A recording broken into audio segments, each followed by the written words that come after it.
जैसा कि लोकतंत्र के सिद्धांत के अंतर्गत, under the theory of democracy, we have been discussing about a latest theory of democracy. लोकतंत्र की या लोकतंत्र का विशिष्ट वर्गीय सिद्धांत। तो इसका जो बेसिक मीनिंग है वो है, it is concern with some elite society, और हिंदी में बोले तो विशिष्ट वर्ग। तो इलीट कौन है? Who are elite? If I have to define कि some person is called elite, तो what are the criteria to be called as a elite person? किसी व्यक्ति को विशिष्ट वर्ग कब बोला जाएगा? तो उसके कुछ मोटा मोटी बेसिक मतलब या एलिजिबिलिटी या हिंदी में अहर्ताएं मानी जा सकती हैं कि सामने वाले व्यक्ति इकोनॉमिकली बहुत ही स्ट्रांग होंगे, मीन्स उनके पास धन संपत्ति की कोई कमी नहीं होगी, और वो जिस भी क्षेत्र में है, मतलब जहां उनका घर है या जिस रीजन से आते हैं, उनका एक दबदबा होगा।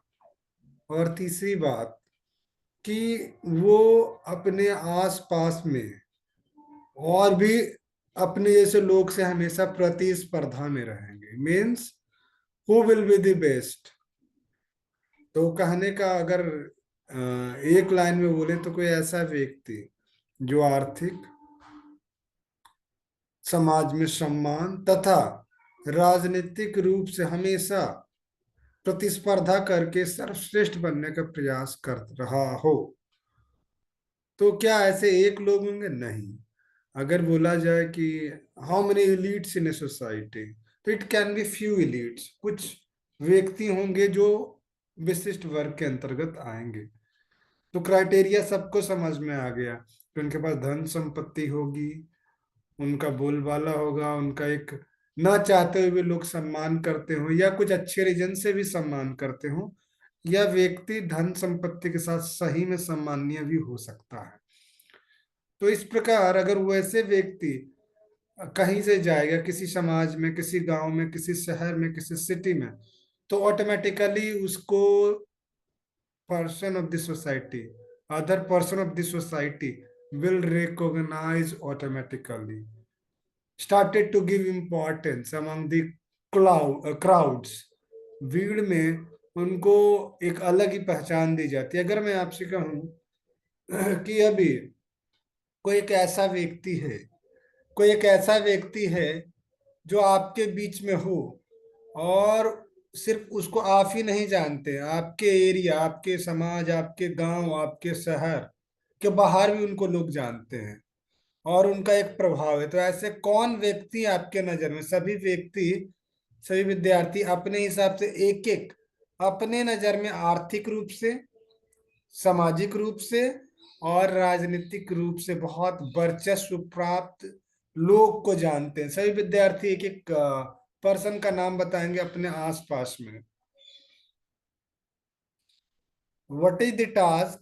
Means you have to give straight way answer कि आप अपने आसपास कोई ऐसे व्यक्ति का नाम बताएं जिनकी एक आर्थिक, मतलब आर्थिक से बहुत सबल हो, दूसरा सामाजिक पहचान हो, और इन दोनों को आधार बना के वो समाज में राजनीतिक प्रतिस्पर्धा करने का एक दावा ठोकते हो। तो आपके इर्द गिर्द, आपके शहर में, आपके राज्य में जो आपके नजर में ऐसा दिखता हो, कोई एक एक व्यक्ति का नाम बताएंगे। सर, ये हमारे घर के बगल में जो हमारे वार्ड कमिश्नर है, सुरेंद्र यादव, वो हैं वैसे, ओके। जिनके पास पैसा है।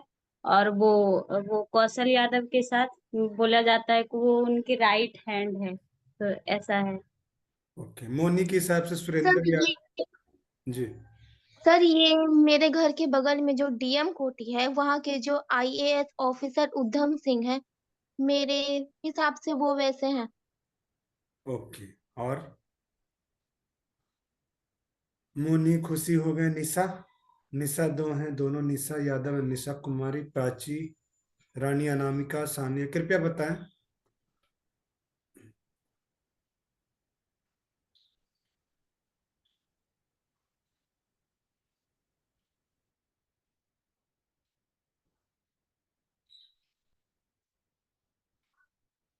प्राची, इसिका, निशा। ठीक है, चलिए, अगर नहीं बताना चाहते कोई बात नहीं, बताने से चीजें स्पष्ट होती है। तो जैसा खुशी और मोनी ने दो दो व्यक्ति का नाम बताया, आई थिंक एक उधम सिंह और दूसरा सुरेंद्र यादव, और अगर ध्यान से देखा जाए तो तीसरा और भी है, कौशल यादव। तो अगर हम मोनी के रीजन में, मोनी के क्षेत्र में देखें, तो ये दोनों व्यक्ति सुरेंद्र यादव और कौशल यादव, ये दोनों आपस में प्रतिस्पर्धा करते हैं, और उस जगह के, उस शहर के, उस एरिया के ये दोनों इलीट है। इसका मतलब नहीं यही दो इलीट है, और भी ऐसे इलीट हैं। मीन्स इलीट व्यक्ति या इलीट पर्सन के लिए खासियत क्या है कि समाज उनको ऑटोमेटिकली पहचाने, समाज उनको ऑटोमेटिकली क्या करे, एक तवज्जो दे, इम्पोर्टेंस दे। तो ऐसे व्यक्ति इलीट के कैटेगरी में आते हैं। और ये जो इलीट है ना, जितने भी दो तीन नाम है ऐसे, कम से कम अगर भारत की आबादी लगभग 40 करोड़ के आसपास है, तो कम से कम हजारों बड़े बड़े इलीट होंगे, जो राजनीतिक, आर्थिक और सामाजिक रूप से बहुत ही सक्रिय और सुदृढ़ हैं। और ये सारे लोग आपस में भी कॉम्पीट कर रहे हैं। अगर मैं बोलूं, बात तो मैं कर रहा हूँ लोकतंत्र का, तो अगर ये तो दोनों नवादा के ही हैं, जैसा मोनी बताई है, नवादा के ही है ना दोनों। यस सर, ये जो सुरेंद्र यादव है वो हमारे मोहल्ले के वार्ड कमिश्नर है, और कौशल यादव को नवादा में तो सभी लोग जानते ही ओके, होंगे। नहीं मुझे लगा उन, कहीं किन्हीं लोगों का ना पैतृक आवास दो दो जगह होता है, इसलिए मैंने पूछ लिया। ठीक है, यानी कि आप ये कोर्ट के उनका पीछे नवादा वाला, जो नवादा कोर्ट के पीछे वाला एरिया की बात कर रहे हैं, राइट? शास्त्री नगर। जी जी। लेकिन आई थिंक कौशल यादव तो अपने घर के पास अपनी मम्मी के नाम से शहर रखती हैं, मतलब जगह या गली रखती हैं कुछ, उनका जो मैं बोर्ड देखता हूँ। ठीक है, चलिए, कोई बात नहीं। मेरा ये कहना कि अगर आज नवादा में विधानसभा 2025 की चुनाव की घोषणा होती है जनवरी में, या फिर पुराने तिथि जैसा बोला जा रहा है कि नवंबर 2025 में ही होना तय है, तो अगर कौन कौन व्यक्ति चुनाव के लिए लड़ेंगे, क्या मतलब आप लोगों के कोई सगे संबंधी जिनकी वैसी कोई पहचान नहीं है, कोई उतनी आर्थिक शक्ति से संपन्न नहीं है, तो क्या ये चुनाव लड़ सकते हैं?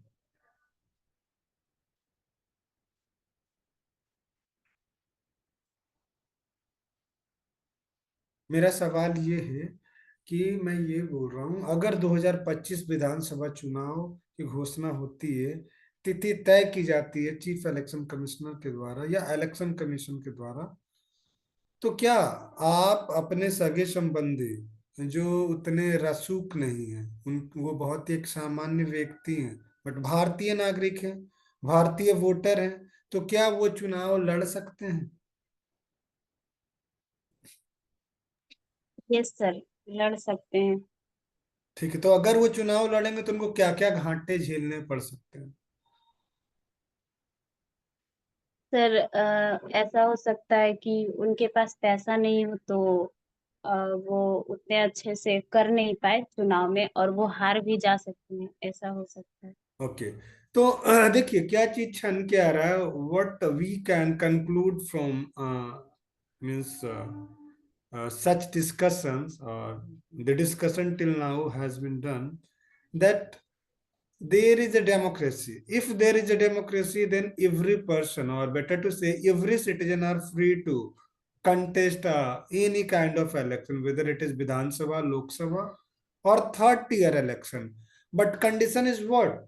That as per elitist theory of democracy, the elite will dominate the society. Means there may be 14 or 15 numbers of candidate who will be contesting the Vidhan Sabha election 2025. But in reality, only few candidates will dominate the region and compete with themselves, and other will be for namesake, as in what you can say 2024 May June election. It has been seen that I think 19th April was the date of election in Lok Sabha Yes, in Nevada, and I have seen only competition between two candidates in reality. And I think first candidate name is Vivek Thakur and second is Shravan Kushwaha, right? मैं सही बोल रहा हूँ या नहीं? Yes sir, सही बोले। तो यस इससे सर। इससे साफ पता चल रहा है कि वोटिंग राइट्स दे के संविधान के हिसाब से कि सभी लोग चुनाव लड़ सकते हैं, सभी लोग वोट दे सकते हैं। ठीक है, वोट तो सभी दे सकते हैं, सब बराबर है, लेकिन एक चीज तय हो गया कि चुनाव जीतने के लिए आपके पास दो तीन तरह के क्षमताएं क्षमताएं नहीं, मतलब की फैक्टर होना चाहिए। आप आर्थिक रूप से बहुत स्ट्रांग होना चाहिए, सोशली आपको इजीली सब लोग जानते होंगे जब, और तीसरा पॉलिटिकल कंपटीशन की क्षमता रखते हो। जैसे मैंने क्या देखा सोसाइटी में, बहुत सारे ऐसे लोग हैं जो इच्छा रखते हैं चुनाव लड़ने का, लेकिन डर से नहीं लड़ते कि भाई हम कैसे लड़ेंगे, हम उतना पैसा नहीं खर्च कर पाएंगे, हमको लोग इम्पोर्टेंस नहीं देंगे, तो हम वोट कटवा ना साबित हो जाएं। जैसे अभी 4 बाईपोल इलेक्शन हुआ है, जिसमें आपने 4 जगहों पे देखा है कि कुछ ही पार्टी के बीच कंपटीशन था। जन स्वराज पार्टी नई नई पार्टी है, बट वो ज्यादा कुछ कर नहीं पाए। तो इस प्रकार जो ओल्ड इलीट हैं और जो विशिष्ट वर्ग है, विशिष्ट वर्ग कहने का स्पष्ट मतलब है वैसे लोग जो आर्थिक, सामाजिक एवं राजनीतिक क्षमताएं रखते हैं, और ऐसे लोग किसी भी समाज में या किसी भी क्षेत्र में गिने चुने होते हैं, कुछ होते हैं। तो यही few person having these three characteristics means social importance, economic capability, and political presence. So such a person can only compete or can compete with the real candidate or strong candidate contesting any kind of election, whether it is Vidhan Sabha or Lok Sabha. तो क्या अभी तक जो मैंने चीजें बताई समझ में आई आपको? यस। यस। यस ओके, और लोग प्राची, निशा, सानिया, रानिया, अनामिका, निशा यादव, क्योंकि देखिए अब जानना जरूरी है, सर। एस भी लिख सकते हैं, अदरवाइज बोल भी सकते हैं।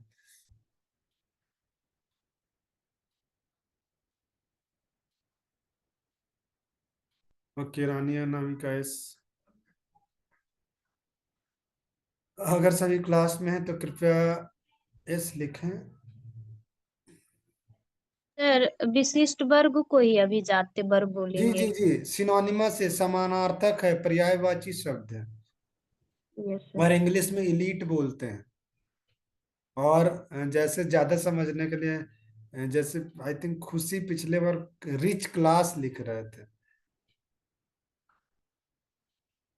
ठीक, चलिए, तो अब ये क्या है जो सिद्धांतकारों का मानना है कि फॉर नेम सेक, सिर्फ नाम मात्र के लिए लोकतंत्र ऐसी बातें करती है या इस सिद्धांत को अपना आधार बनाती है जिसमें यह माना जाता है कि प्रत्येक व्यक्ति चुनाव लड़ सकता है, और यही नहीं, जो chief election sorry election commission है, निर्वाचन आयोग है, ये भी इनके कैंडिडेचर को स्ट्रॉन्ग करने के लिए बहुत सारे नियमावली बनाएंगे।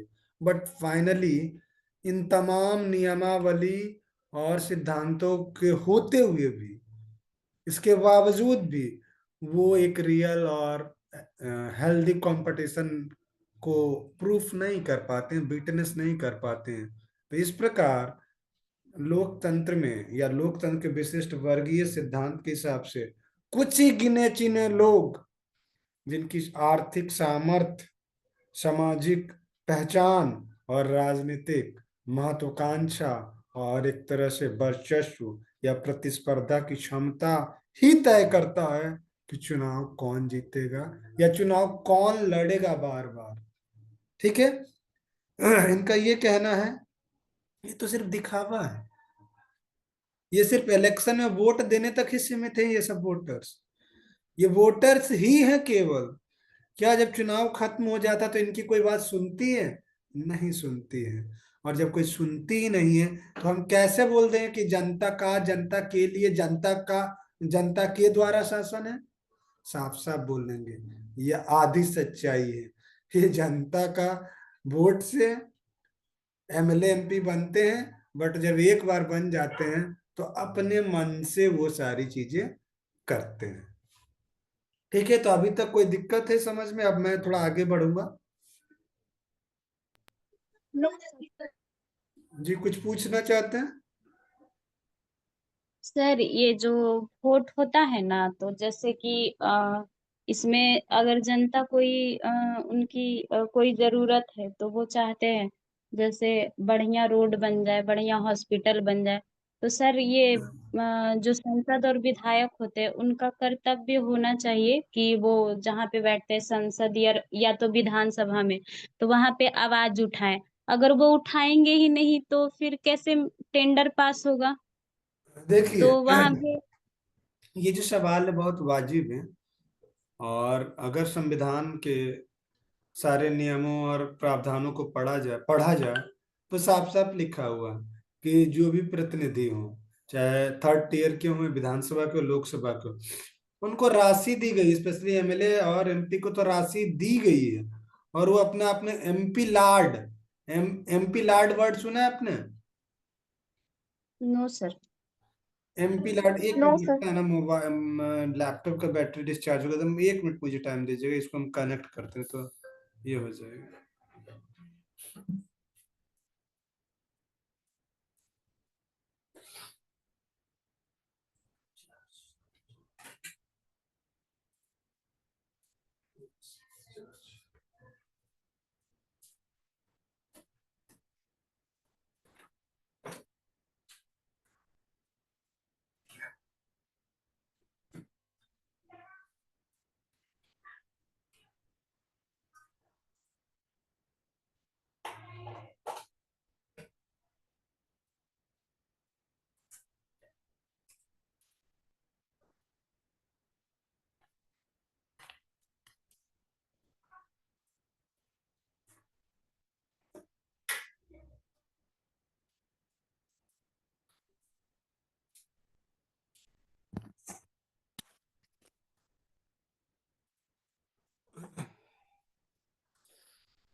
मेरी आवाज आ रही है अभी?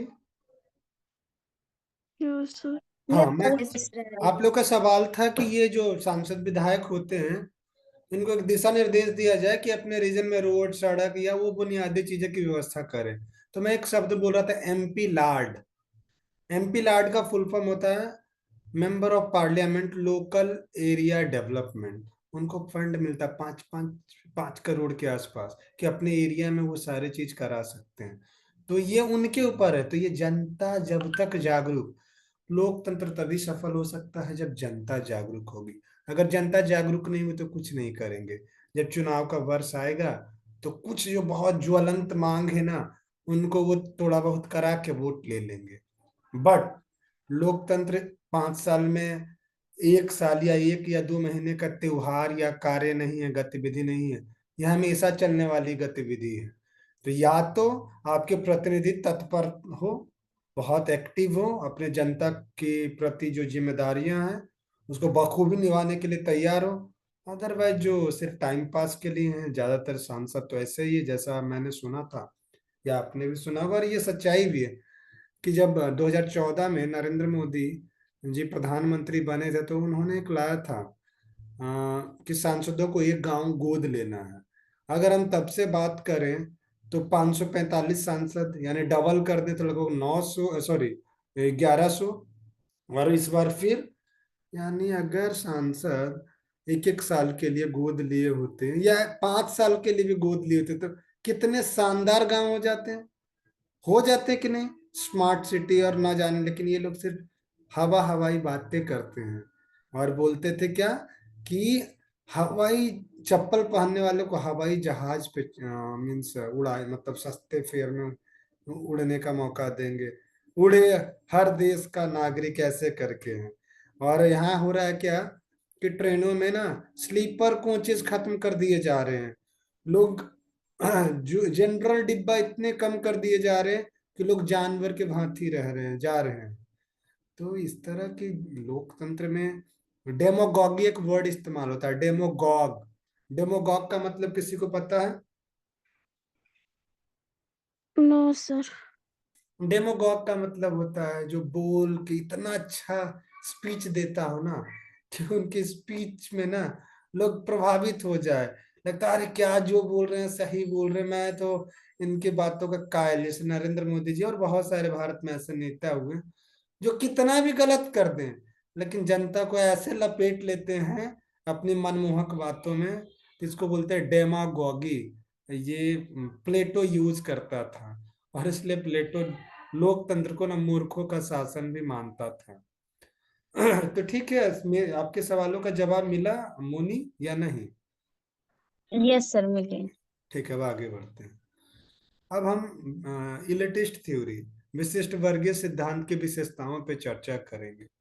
इनका ये मानना है ना कि ये मूल्य और आदर्श, वैल्यू और आइडियल्स ना, ये सिर्फ कहने की बात ही है, समाज समाज में कहने के लिए। वास्तविकता अलग ही चीज है। राजनीतिक वास्तविकता ये है कि कुछ गिने चुने वर्चस्व प्राप्त लोग हैं, और वही समाज में अपना वर्चस्व और सत्ता और राजनीतिक जो कंट्रोल है, नियंत्रण, उसको बरकरार रखता है। बाकी सब तो जनता है, वो कुछ ज्यादा उनका प्रभाव पड़ता नहीं, और सारे निर्णय यही कुछ फ्यू इलीट्स, कुछ विशिष्ट वर्गीय लोग या विशिष्ट वर्ग के लोग ही तय करते हैं।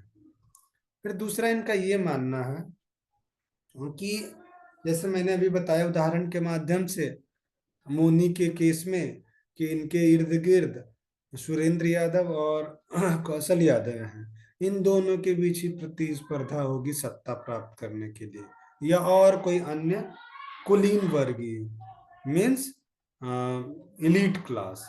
ठीक है, समझ में आ रहा है? यस सर, आ यस रहा है। सर। ठीक है। Yes sir. अब तीसरा, अगर मैं इसकी विशेषताओं को बताना चाहूँ, तो ये बोलते हैं क्या, जो बहुत अहम है कि नहीं, ये तो चर्चा आगे जब क्रिटिसिज्म बताएंगे तब समझ में आएगा। अब सोचिए, मोनी समझ रही है, और भी विद्यार्थी भी समझ रहे होंगे, भले नहीं बोल रहे होंगे, कि ये सांसद विधायक हमारे सेवा के लिए बने, न कि चुनाव के वर्ष एक दो महीने कार्य करके फिर से चुनाव जीतने के लिए।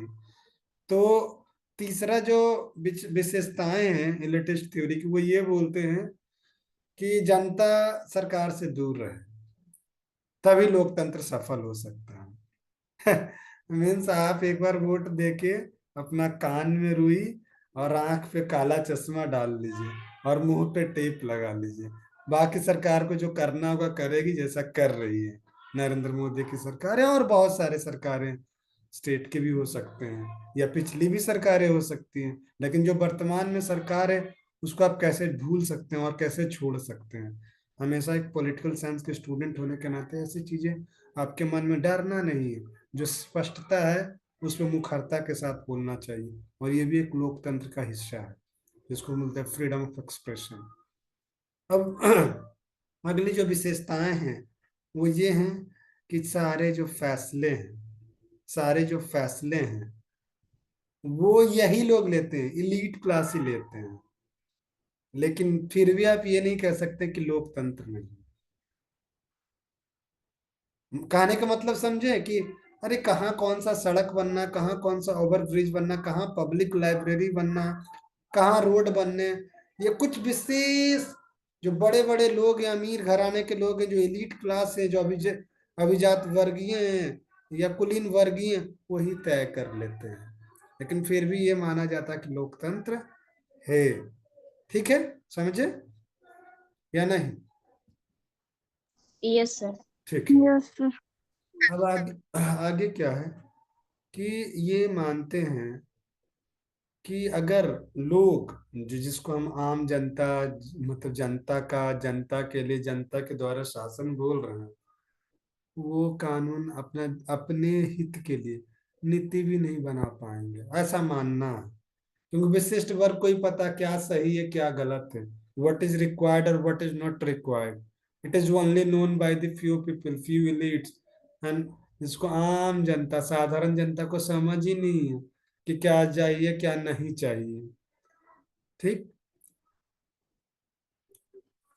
हाँ, तो अब अगला जो विशेषता है वो ये है कि जो ये पॉलिटिकल सिस्टम है या जो व्यवस्थाएं हैं वो क्या करते हैं कि विभिन्न जो डिफरेंट काइंड्स ऑफ इश्यूज हैं या मुद्दे हैं, एस्पेक्ट्स हैं या रीजन में एक तरह से क्या करते हैं, मतलब बैलेंस को स्टैब्लिश करते हैं, इक्विलिब्रियम स्टैब्लिश करते हैं। मीन्स कहने का मतलब ये है कि ये जो लोग हैं, ये लीड लोग हैं, अगर आप कभी कभी देखे होंगे कि कोई दिक्कत आ गई तो अरे जब तक वो फलाना व्यक्ति नहीं आएगा समस्या का समाधान नहीं हो सकता। ऐसी बातें कौन कौन सुने हैं कि अगर फलाना व्यक्ति आ जाएगा तो समस्या का समाधान हो जाएगा। यस सर, जॉब से रिलेटेड। ओके, जॉब से रिलेटेड। और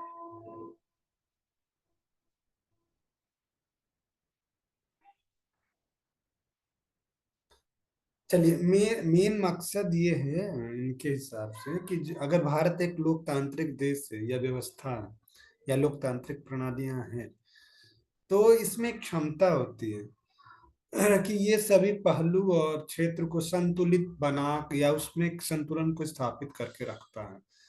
जैसे अगर आप बोले कि चुनाव के द्वारा ही या कभी कभी अपने रिप्रेजेंटेटिव के पास बार बार गुहार लगा के भी अपनी मांगे रखती हैं, और अगर कोई गंभीर समस्या है तो उसको उठा के उसका समाधान करके उस क्षेत्र में एक तरह से क्या व्यवस्था को कायम रख पाता है ना। Means to them democratic system are those system which establish control in all aspects and areas of society। तो अभी तक चीजें समझ में आई सबको? Yes sir. ठीक है, तो यस सर। अब इसकी आलोचनाएं पे भी जल्दी से तेजी से डिस्कस कर लेते, हो सकता फिर टाइम खत्म हो जाए।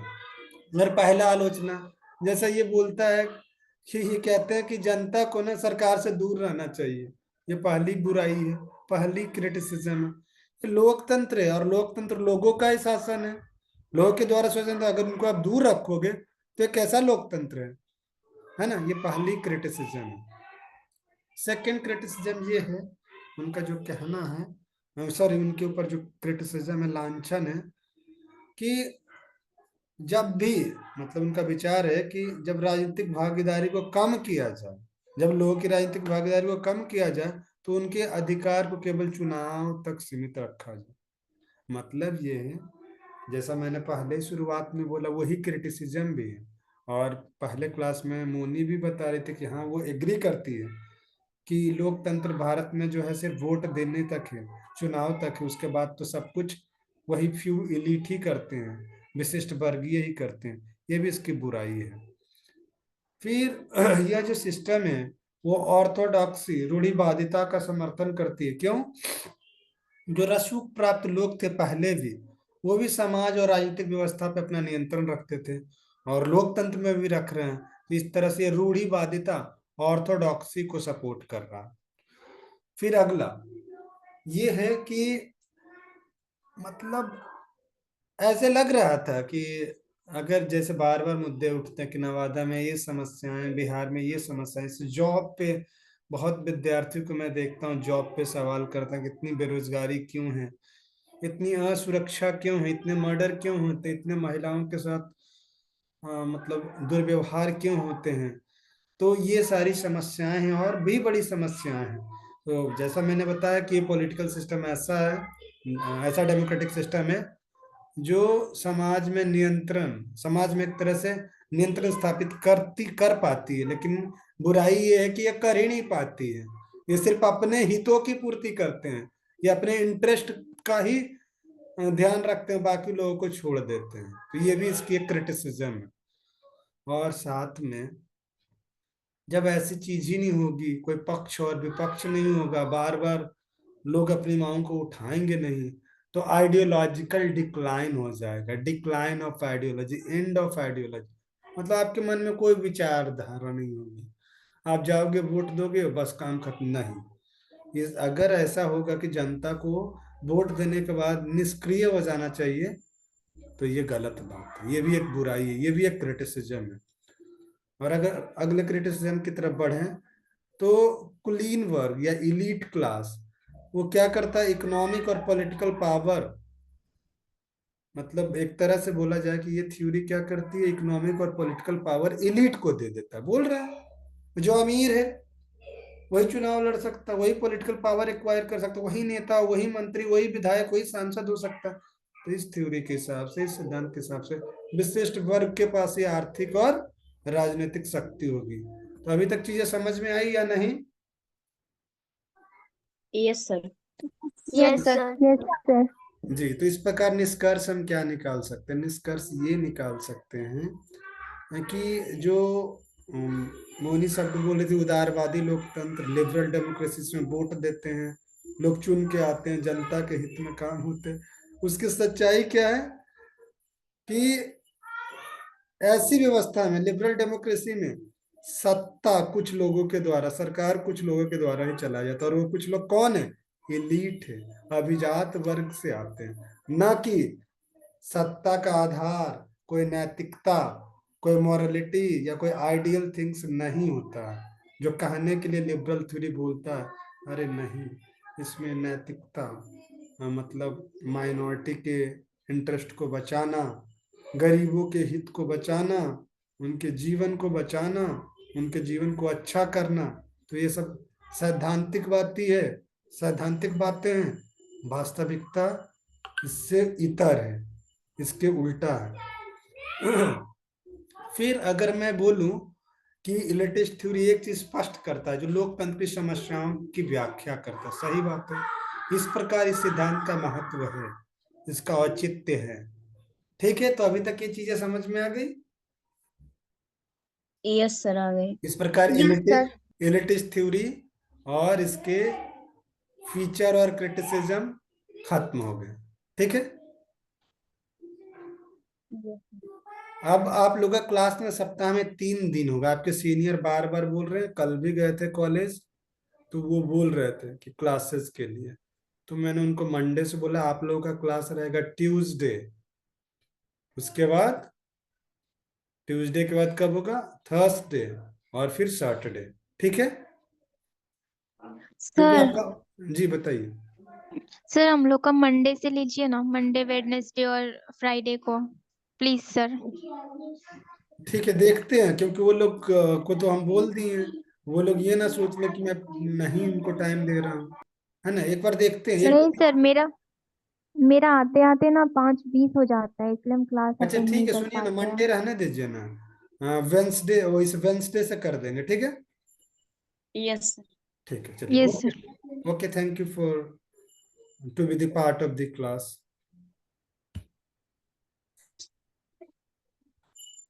Thank you. Thank you, sir. Thank you.